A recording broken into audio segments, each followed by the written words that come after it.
This is about retail for life.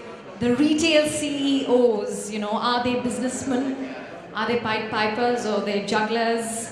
So given a choice, would retail CEOs choose any other industry? Would they do it any other way? What is their inspiration? Who is their inspiration? What are their pet peeves, the banes of their existence? What is it that drives them? What are their biggest challenges? And of course, what is the penultimate achievement that they would like to be remembered for? That and much, much more is going to be shared today in this session.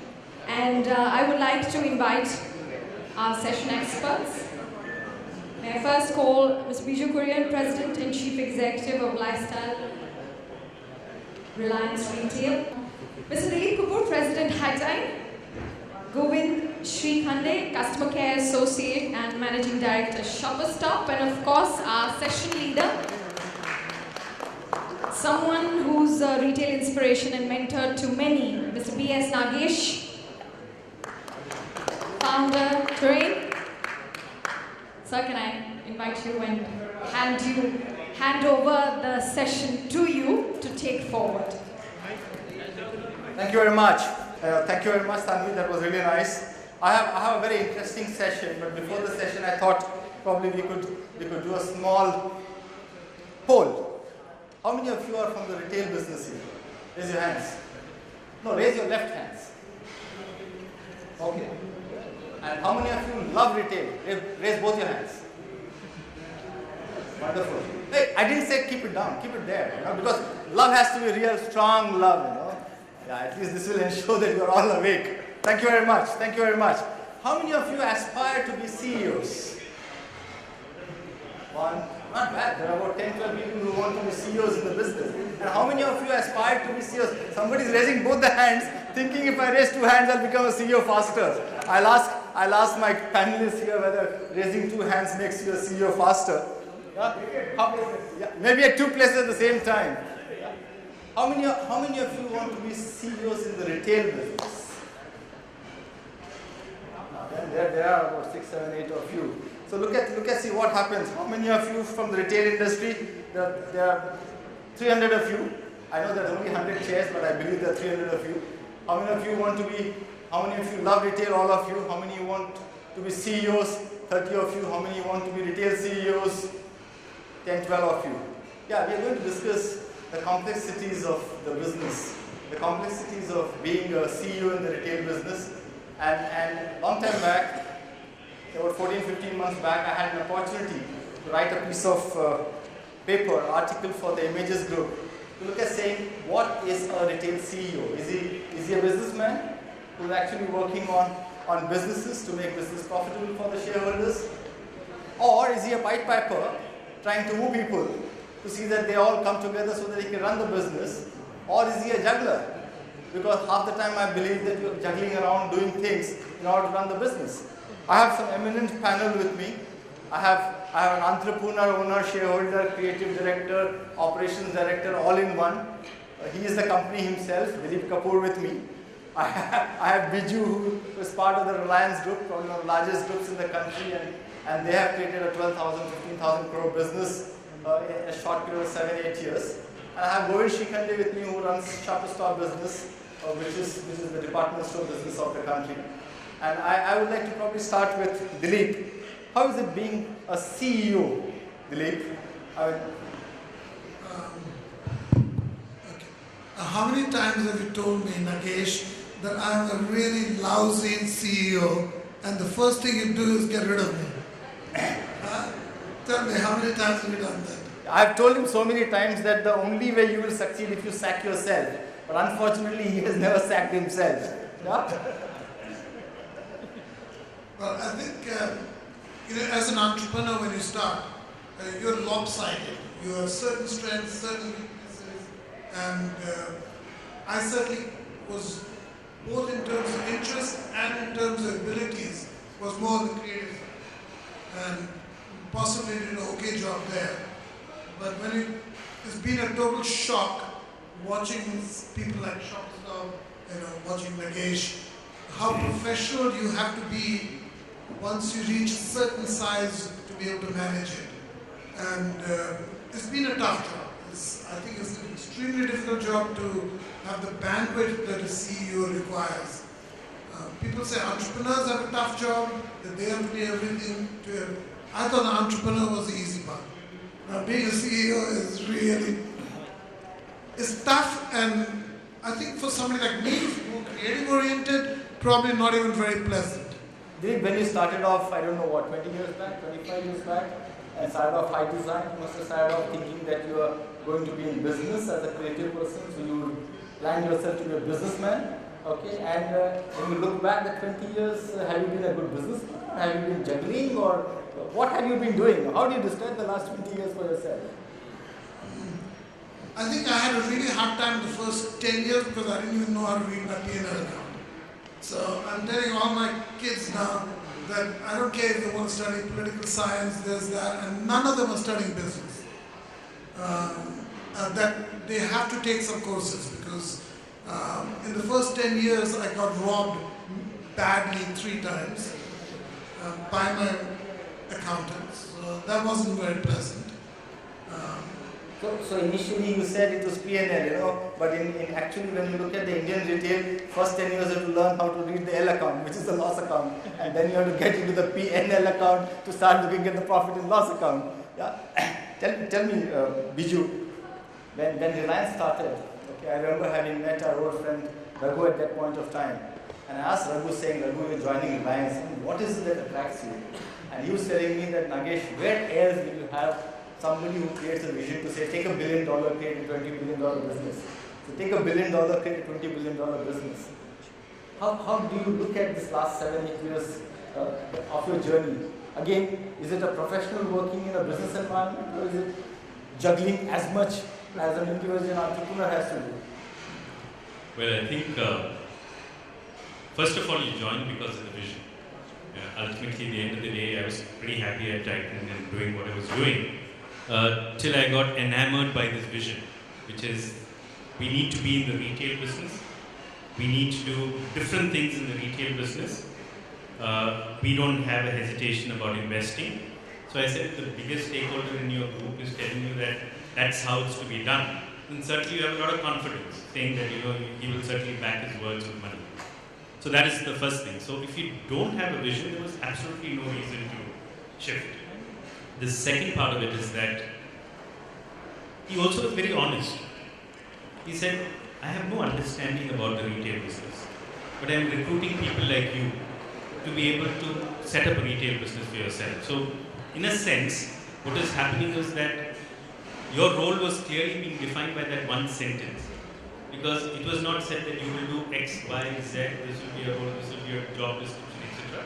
All that he was saying was, you need to set up a retail business. So having first understood that there is commitment, having understood that what the scope of that commitment was, then having understood your job description from these 2 statements, then it is your choice whether you wanted to actually do it or not. You waded in because you realized that at the end of the day, there is a vision and there is a commitment to support that vision. And if it's an open fiat in that sense of the word, you had an opportunity to do what you wanted to do. So initially we started off with trying to conceive of business formats, business models, which will be run by ourselves.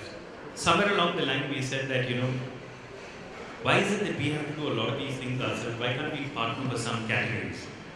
So this is again taken as a, as advice. We went back to Mr. Ambani and he said that, well, if there are things that we want to partner, he says in our core business we have certainly not partnered.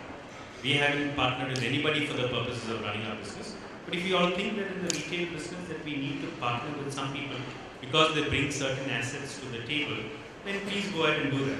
So I think what is important is that while there is a commitment, there is also a need to be able to be flexible, understand opportunities, be able to figure out that these are opportunities which can be pursued, and then support you in the pursuit of all of that. So when you look at it and when you have to start a business, it's very different from getting into something which is already established. Because you're like, as they call, chief cook to bottle washer. So at some stage you're trying to figure out, if I have to actually draw some money from this company. I don't even know the process to draw money from this company because there's nobody to ask. My previous job, I tell me, Seki, please go and draw impress. Yeah. But here I didn't even know to turn around who to ask for drawing impress. Similarly, if you want to do something, you don't know whether you can or cannot do it. So sometimes you might be foolhardy and say that I'll do it and then tell me till somebody asks me to stop. And sometimes you might actually go and ask somebody and then realize you were foolhardy enough to ask somebody because you never got any answer to whether you can or cannot do it also. So there is a lot of learning that happens when you start setting up, when you create structures, when you start looking at hiring people, then when you actually get them all together, they're all coming in from disparate backgrounds, then trying to create a culture around all of them, then to be able to create a vision for them, because it's not that you're chasing the larger Reliance retail vision, but specifically your business unit, your division, what is the vision for that, creating a culture around that vision. Then there are ways in which you have to figure out how do we speak to each other, how do we actually interact with each other, what is the level of formality. So in many senses what does happen is that whatever you imbibed over the years is what you bring to the table. So sometimes it might be at variance with what they used to, sometimes it might be at variance with what they perceive Reliance as a group to be. So there are lots of those kind of interesting things, and I think when you reflect back on it, that stage, the first year or two, when you're actually sitting, conceiving plans, working shoulder to shoulder, building an organization, trying to create some congruence, trying to build a culture, trying to create a speaking language, that is the most exciting part about actually building an organization. That's very interesting. In Biju's statements, I picked up 2 or 3 things, and very interesting things. One is there's somebody who's created a vision, but as part of the vision, he's also willing to learn from others and bring people who probably know as much or more than him in this particular business. And I think this is a very, very important part for any CEOs, because many times CEOs end up in not recruiting competent people below them, or more competent people below them by the side and maybe above them. And when I'm saying above them, it is also to get a proper board, proper advisory board, to ensure that you have an organization which is properly guided with competent people. Yeah, so that's a very, very great learning. But you also had multiple CEOs who joined together, and you had almost a bunch of CEOs. It must be like a management training program of CEOs. Yeah, everybody together. Go and tell me, you have had a fantastic journey where you started as a buying and merchandising head, then went into becoming the chief operating officer, and then the CEO, and then the managing director. Okay, when you were probably B&M head, maybe there was a role of CEO in your mind, and when you were actually running the business as a managing director, वो जो दिखता था वो और अभी जो दिख रहा है, how different it is in terms of the business. What you see is what you get in life, in reality. But definitely I would say 2 things in mind very clearly that came out was when I was B&M head and then CEO, I always thought retail is art and science. The minute I became MD, I realized there is maths also related. And why maths is very important is because Indian retail actually, post 2005, if you look at 2001, 2005, and then 2005 to 2007, really got bitten by the bug called valuation game. And once this valuation game came into the picture, everyone was saying, okay, I'll get 10x, 15x, 30x, without creating value in the business. And that was very, very important. And I learned it the hard way because the year I took over, we had declared a 64 crore loss. And my board wanted me to generate about 170 crores. We wanted to raise equity. And my stock was running at about 115. And the board told me, no, you can't raise money at 115. You have to take it above 500, then only we will divest. And mind you all, I traveled almost 6 months with my bag without understanding earlier what was the impact of the P&L and the balance sheet and how to really raise the number. And yes, within 6 months we were touching a 600 figure and I was able to collect 170 crore. But that is the time I realized that at the top, there's only room for one. And only you can really handle it, the pressure, everything. And you have to understand the maths of the business much better than when you're on the other side. So like Dilip, for example, I'm a textile graduate and I actually love creating product, designing product, looking at innovations in a completely different way. And in every other job other than Shoppers Stop, I always created a new product. So when Arrow was launched, it became the #1 shirt brand. When I was in Bombardine, we launched bed sheets with games on it, bed sheets with fragrances on it. Lots of things that I did on product, I really couldn't do here much on the product side. Yes, we got merchandise right, we got merchandise practices right, but really speaking in retail, it's a 24/7, 365-day business. Consumers, customers, suppliers, partners, for me, everybody, it's a people business. So the people business, managing people, managing aspirations, managing their abilities and strength is, I think, something that a CEO requires. And when I rose through the ranks from a B&M head to CEO, and then MD, I realized that it cannot be managed unless you understand all the three parts, which is art, science, and maths. And I think that's what I keep on teaching these days to everyone, that yes, you have to be not only art graduate and science graduate. To run retail, you must be a maths graduate as well. Believe art, science, and maths. And you said you didn't know the maths of it. But you run a very, very good business. You have created a brand in this country. You run multiple stores there. So how have you been juggling this whole thing about having the art, science, and maths? So are you the artist? Do you have a mathematician? Are you looking for a scientist? How do you really work this out?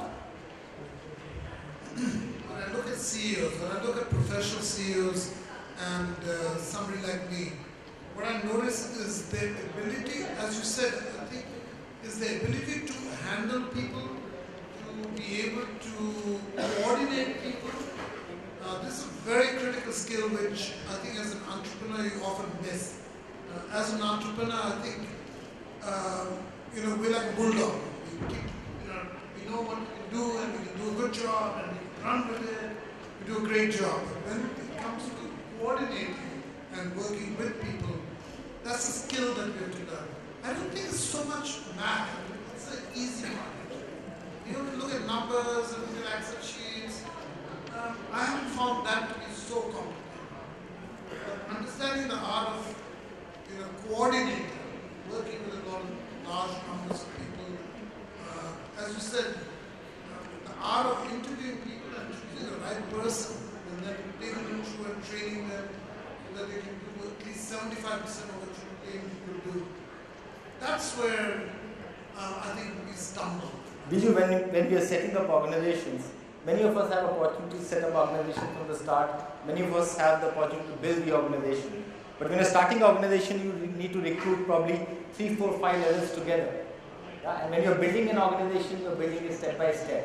How easy or difficult it was to build the organization when you're recruiting 3 levels together? I mean, how did you really build that organization of getting the functional head and the next guy and also the sales associates? And what the market tells is that you all got some 2,000, 5,000 people together in 1 year's time. And how did you ensure also that the culture was built and also being able to manage the expectations of your immediate superior or the board? Well, I think that was the toughest part that we had in terms of actually building the organization in the beginning, or setting up the organization rather before building it. Because, what we were trying to do was to create several retail formats. It wasn't about setting up one retail format. So there's several retail formats. The second part of it is to understand what needs to be created specific to the business and what could be common functions. Third part of it is that if there are common functions, what would be the structure of the common functions which would help serve the needs of all of these individual format businesses. The last part of it was in terms of being able to create what would be the set of processes which will work all this within. Having spent, I think we spent almost a year in actually laying out the blueprint for the organization. It's not that we stopped hiring. We actually started hiring, but when we started hiring, we weren't so clear about what the organization will be as we were at the end of that first year. At the end of the first year is when we actually figured out what the organization would really be. And that's when we started making some adjustments here and there. And then, initially I remember we started with creating a common sourcing organization for all of the retail businesses. And then discovered that, you needed somebody who wears so many multiple hats that it is impossible to find somebody, and it is also impossible to be able to make that effectively work. Then the balance between, having knowledge of your category versus having knowledge of retail. Then the fact that the whole, if you look at the bench strength which exists in this industry at that point of time, limited. So then if you have limited bench strength, then where do you get people from? Which could be industries from where you could actually take people and train them to become retail people. So Those were most of the challenges which were there. And by the third or fourth year, I think you have reinvented the organization and looked back No, at that this we've time. been, I think we as part of our system to keep the excitement going, every 2 to 3 years we keep reinventing ourselves.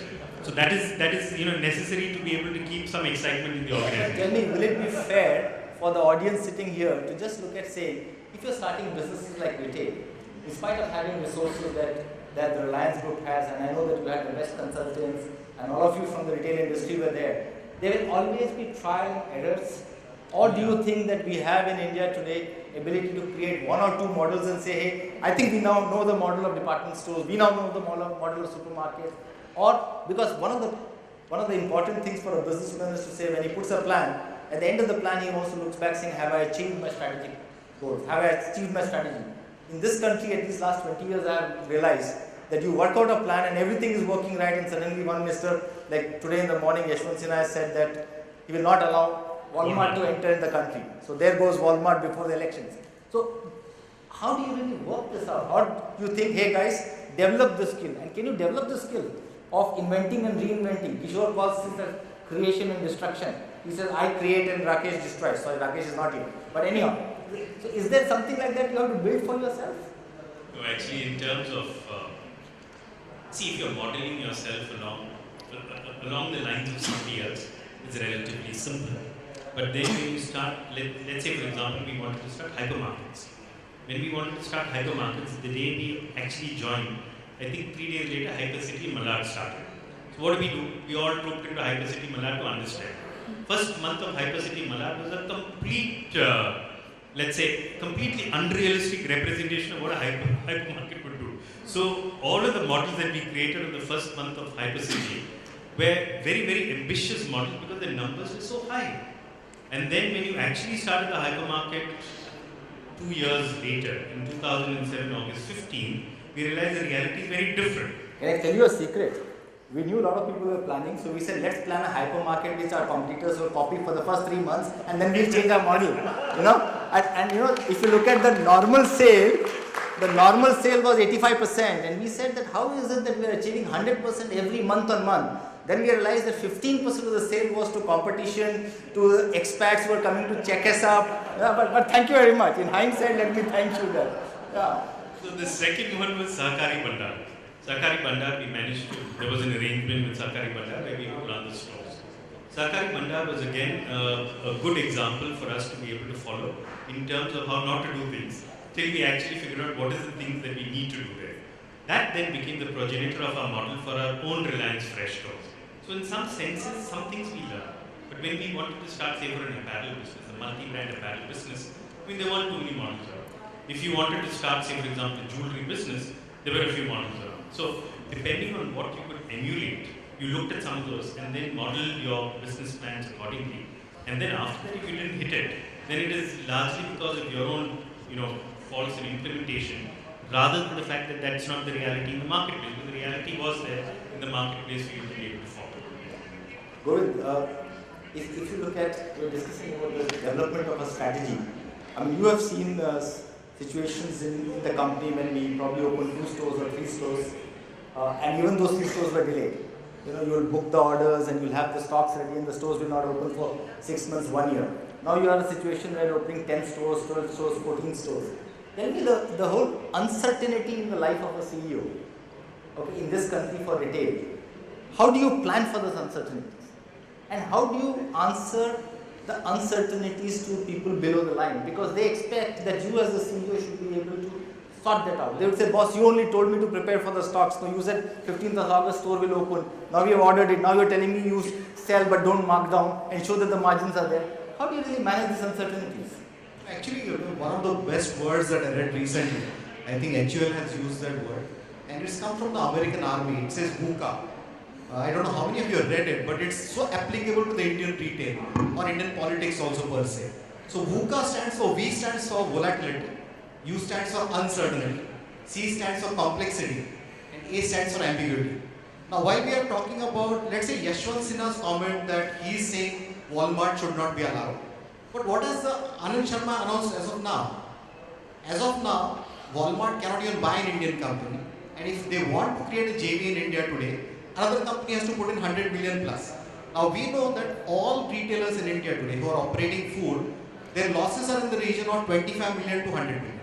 Now which retailer, yes, there was a time when Kishore Biyani had the heart of a lion and he would say, okay, main ye karta hu. I don't think even he can say it today, that I'll also put in 100 million now when someone else is coming. So that's the kind of situation in India. On one hand we say FDI and retail is welcome, the board actually says FDI is welcome, unwelcome, FDI is unwelcome. So it's the biggest challenge I've seen it. This is something we thought it will get evolved. So one day we have service tax on rent and have tried force about it across so many forums, nobody listens. This is the only country in the world, only country. I don't know how many countries are there in the world, maybe 1,000 countries in the world. Only country in the world in which cost is taxed. No other country you can visit where cost is taxed. Income is taxed, profit is taxed. Cost being taxed, which is rent for us, is unbelievable, unheard of. And nobody in the government wants to meet us, nobody wants to hear, and nobody wants to give a solution. So how does this uncertainty work for the CEO role? So this is disruption. So fundamentally what it is happening today is that you have to now live with all kinds of disruption.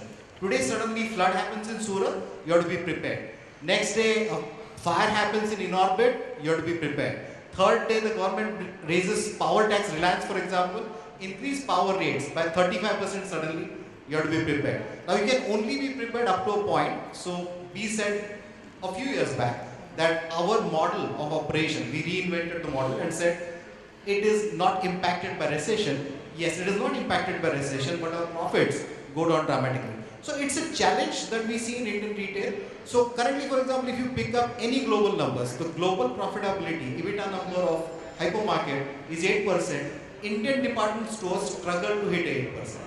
Forget about hypermarkets, they are all in losses in any case. So this is a challenging situation that we see. Rent, for example, John Lewis is invited by many landlords that please come, set up your store, and they don't even have a rent which is 0.1%, 0.2%.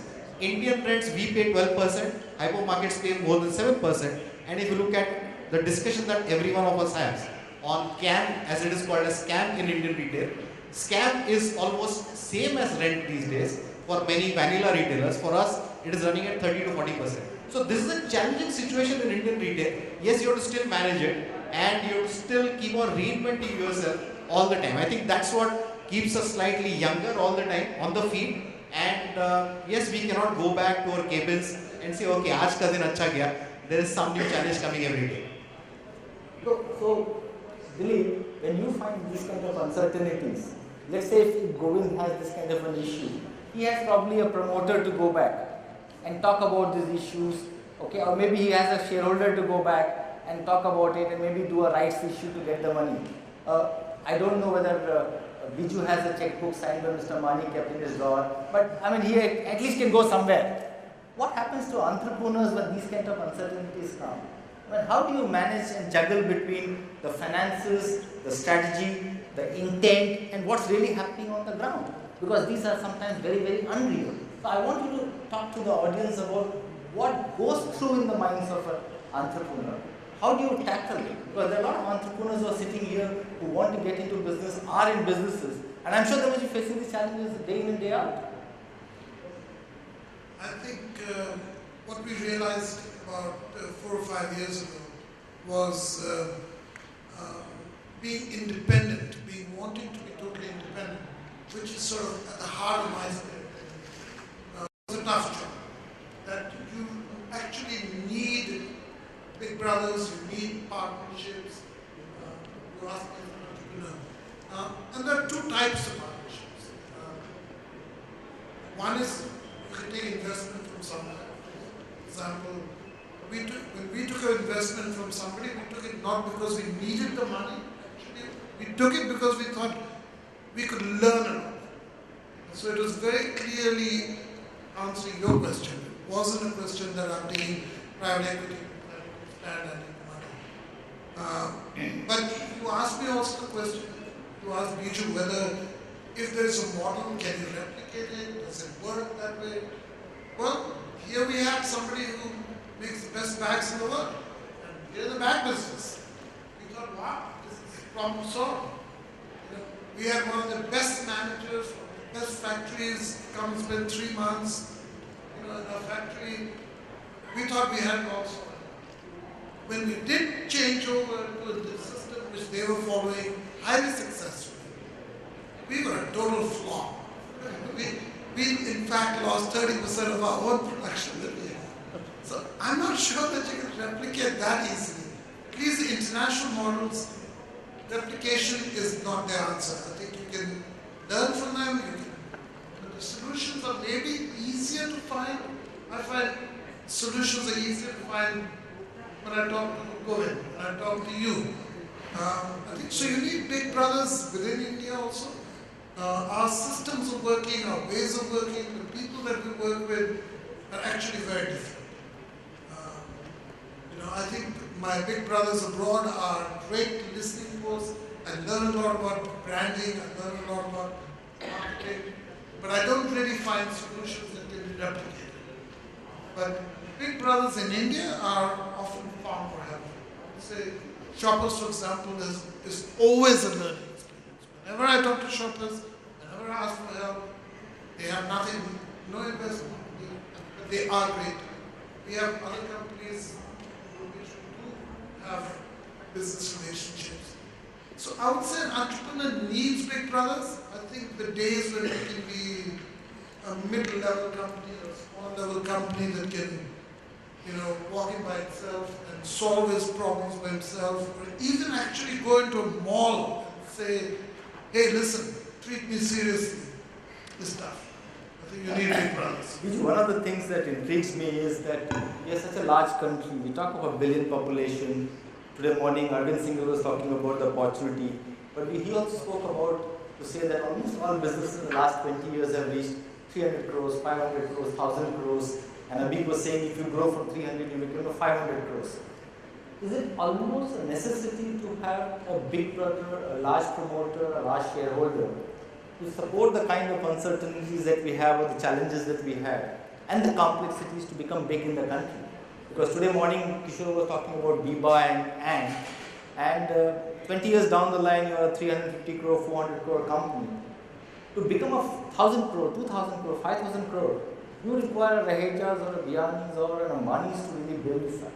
And is this an important element of building large businesses in the country? In IT, we have seen entrepreneurs building up $1 billion business.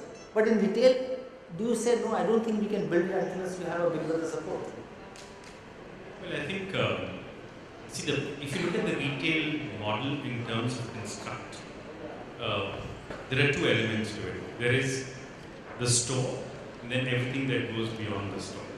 Whether it's your warehouse, supply chain, distribution center, processing center, aggregation, corporate office, all of that which goes outside the store.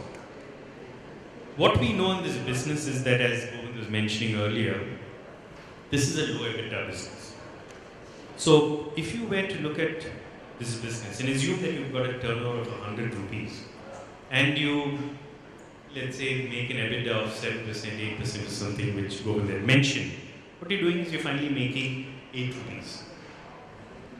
Even if you look at the best of retailers, whether you look at it from a grocery store format or whether you look at it from a department store format, what you're talking about is an investment which is roughly in the region of about 3 months, 4 months. Roughly it's about 3 to 4 months if you look at stock plus store all put together.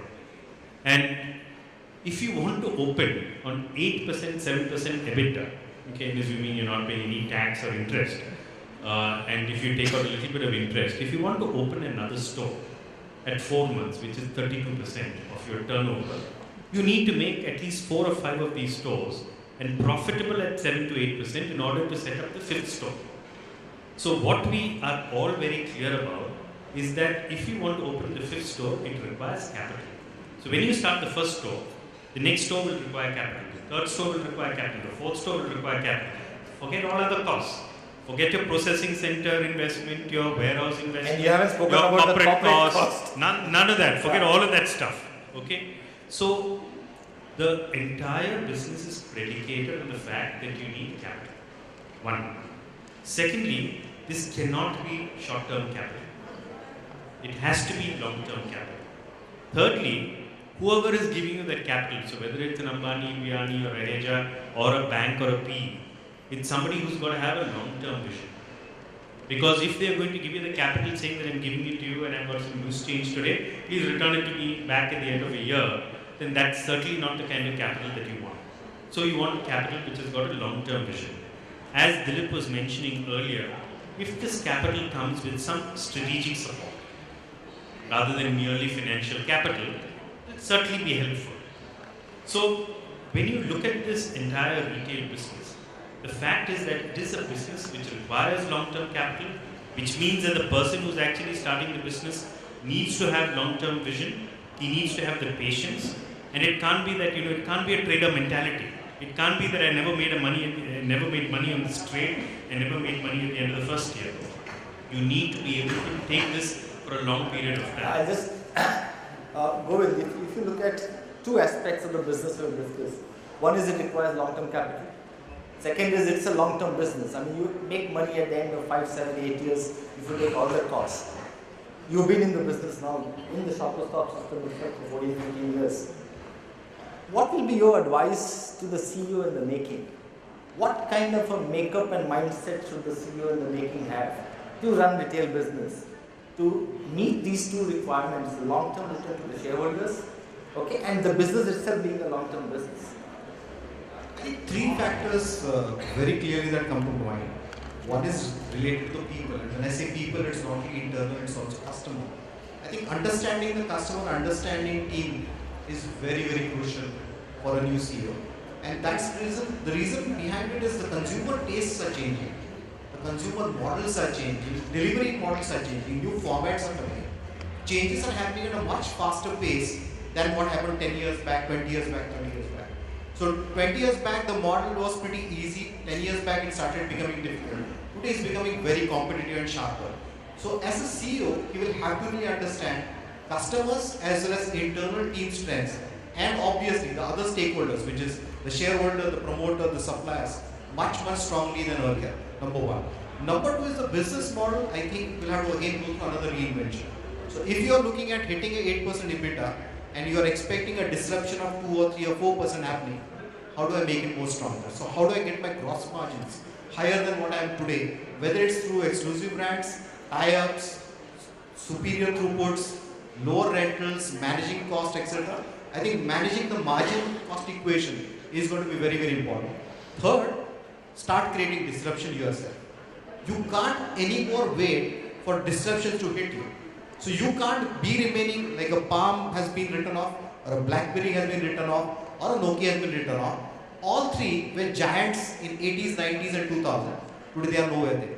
Because if Apple is 500 billion and a Nokia can be sold at 7.5 and a BlackBerry at 5 billion, this is actually useless. So you cannot remain stagnant where you are. You have to keep on reinventing, and if you can yourself create a disruption for the market, I think that's the best thing. So these are very well said. to say. Very well said. But if you could also talk about, saying how does one individual build himself or herself towards this? I mean, what you're saying is a fairly complicated thing. And Viju also mentioned there's not much of bench in the country. Okay, we have already seen 3 down cycles in the last 7, 8 years. I don't know how many CEOs have lasted for 10, 12 years or 15 years in the business who have seen the down cycles to manage the down cycle. But that doesn't mean that in India we will not grow because we don't have CEOs. So how does one prepare? Suppose if you were to be given a mentor's job and say, hey, prepare a guy to be able to manage this thing in the next 1 year's time. What are some of the things that you tell people to really mentor? But just to clarify, I think one of the things that always happens in retail or any other business is, there is a problem, everyone says, boss, you throw your magic wand and resolve it. It doesn't happen at all. Never, it cannot happen. Because nobody has a magic wand as a human being, first of all. You really go back and work with your team members. I've been lucky, I've touched wood, that my team has stayed with me. In fact, some of the team members are older than me in my team, which is fantastic to have. But just to add on one topic of discussion here is, BSS started off saying, is a CEO a juggler or a Pied Piper? Now, I see, really speaking, a CEO to be a Harfan Maula. He's an all-rounder. Sometimes he's a captain, sometimes he's a coach, sometimes he's a mentor, sometimes he's an agony aunt, sometimes he's an agony uncle also. Sometimes he's a nurse, sometimes he's a wife. So the kind of where you have to deal with different people without changing yourself. No mistresses. Not a mistress. Huh? No mistresses, no jokers. You have to be true to what you have to deliver. And I think that's the biggest challenge for a CEO, that you have to ensure without losing your own spirit, without losing your own integrity, how do you really ensure that teams work with each other and individuals grow? So 2 or 3 things that we have been practicing, which you yourself started in the company, which is one of the things that we have is called development center. So whether a person who is a buyer becomes trading manager or merchandiser becomes a category manager, in our company nobody can take over that role, the next role, unless they have cleared a development and assessment center. In fact, even for me, I went through 2 development assessment centers before I became the CEO and the managing director. And that is very, very crucial, because you might be good in your current role. Are you good for your potential role or the next role? So I might be fantastic as a salesman, I may not be a great manager, we know that. And that's a failure for many people, that people get pushed because they are available, and because they are available, they are not working on learning on themselves or putting in that effort of growing to the next level, and people are not getting groomed. So touch wood, I would say we have had a practice in our organization of grooming people, and I clearly see that right now we are rolling that out to the next level as well, and to the next level. So I clearly see the role of the CEO to becoming from executive to become a coach and then a mentor, and that's the only process by which you can pass on the baton and really ensure that people who are supposed to win the race actually run the race. Very well said. Let me share a small example of a discussion that I was having with 3 private equity investors or venture capitalists, and it may be very relevant to many of you who are also aspiring entrepreneurs. He was asking, saying, why do you think that most of the investors in retail have failed in the last 5 years? Why is it that after we invest, suddenly the business collapses? And they were talking of Coutons, they were talking of Lilliput, and they were talking of quite a few companies. And one of the things that came out of the discussion was that somewhere the investor as well as the individual entrepreneur believes that the moment the money comes in, which means that the capacity has been put in, capability gets built up immediately. So if you are a CEO who's running a 20-store operations and you are doing 30 crores, today you get 100 crore to grow the business from 20 stores to 100 stores, and you believe that from tomorrow morning you will start running at the speed of 100 store. What has happened to you in the last 24 hours? I also asked this question to the investors, that how many of your CEOs where you have invested have been sent for capability building? He says, पागल हो गया क्या? 1 minute का time में दुकान खोलने का उसको training पे कौन भेजेगा? Now, this is exactly what is the issue.